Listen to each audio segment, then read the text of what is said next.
Shout out to the money from the drugs. This is a drug show and money love. Shout out to.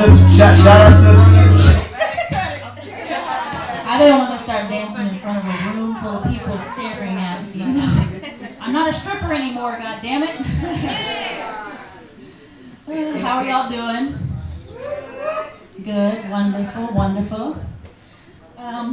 I really am a stripper turned comedian. I'd be the Cardi B of comedy.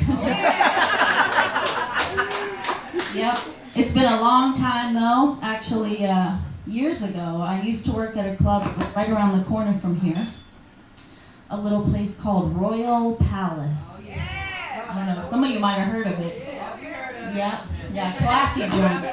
The name. It was a very strange, awkward environment. It didn't fit in DuPont Circle at all. It was like a dingy little dive bar. Even the owners surprised me. It was a middle-aged married couple, a man and a woman, from Vietnam. And the dancers used to call the female owner, they called her Mama, which I don't even have time to start unpacking that. I only have 8 minutes. But on the positive side, she did do a lot of very nurturing maternal things for the dancers. Like she would make home-cooked Vietnamese food and we would get to eat it for free. And it was delicious. But she did cook it in the kitchen in the basement of the club. And I don't know if y'all know about Vietnamese food, but it's aromatic. A lot of fish paste. And that smell definitely bled into the main club area. Royal Palace had a signature smell that would greet you as soon as you walked in. It was a combination of Vietnamese food and like burning incense, cigarette smoke, booty sweat, and dying dreams. But that's every strip club. But overlying all of that was this really potent smell of marijuana. Because I was there. The male owner, the daddy, if you will, he actually was smell blind. Yeah, he had no sense of smell. And I took advantage of that. I was trying to turn that dressing room into Snoop Dogg's tour bus, complete with bitches. It was a really, actually fascinating experience working there, just being really stoned all the time. Not drunk and not on drugs, because weed is not a drug, okay? Weed is a plant. But just in that really hyper-aware mental headspace you can get in when you smoke a lot of sativa. You know what I'm talking about? Yeah, and I did smoke a lot of sativa. I called it my twerk fuel. Couldn't be smoking indicas and falling asleep on the job, you know. It's called being a responsible employee. So I would just kick back high as hell and just watch the inner workings, you know, the goings on, and it would just amaze me because the dancers on stage would seem to use like Jedi mind control on the men, but with their vagina. You know, they just like wave it around a couple of times and the men would literally walk over and just hand them their money. And my high ass was like, this is so weird. I felt like an anthropologist or something, you know? I felt like I was watching something on National Geographic. Like David Attenborough was narrating my thoughts. The female signals to the males in the vicinity that she is ready to be rained upon. She releases a potent cocktail of pheromones and waves her genitalia in a display known as Nastimus vaginistus. The males respond in turn by throwing and waving their money to display their impressive income and desire to be chosen for mating purposes. But my favorite was just watching the different dancers circulate through their sets. It was a very diverse cast we had there. And we didn't have a DJ. We just had a bouncer that would get on the microphone and say the name of the next dancer, and then she would walk over, It's not easy to walk in those heels. And she would plug her phone into the aux cord. Stop it. Mhm.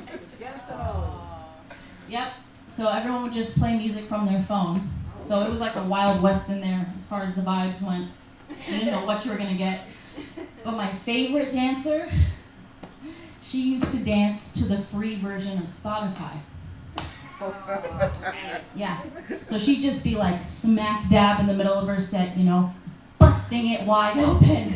And you'd just hear like, let HelloFresh make your dinner tonight. For 1 free month, use code TOSSSALAD at checkout. It was the show must go on attitude for me. She just kept dancing right through the ads. Never in my life had I seen anyone pop their pussy to a Geico commercial. But God damn if it wasn't compelling. Oh, it made me want to buy car insurance, and I didn't even have a car. The power of the vagina.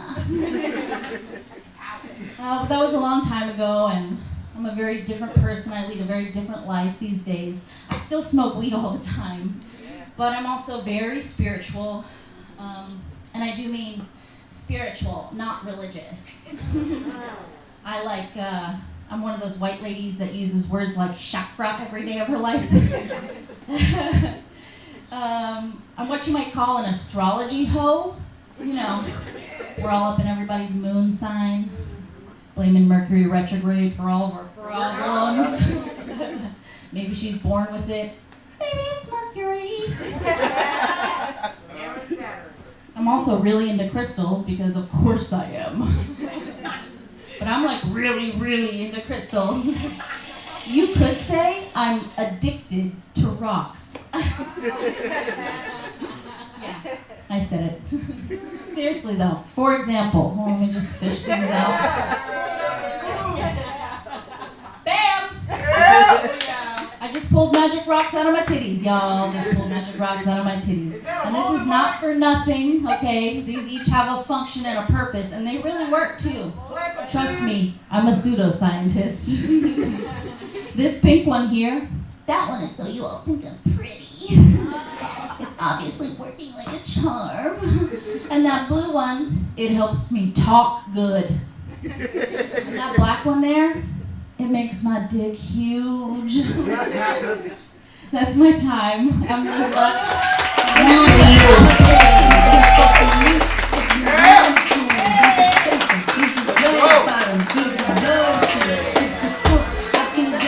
Yo, give it up for Liz one more time, y'all.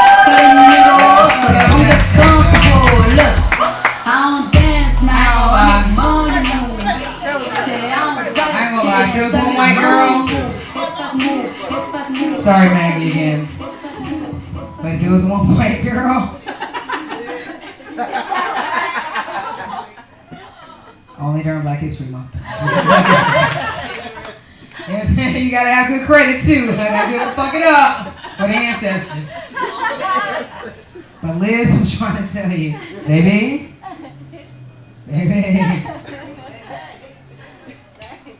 I love you.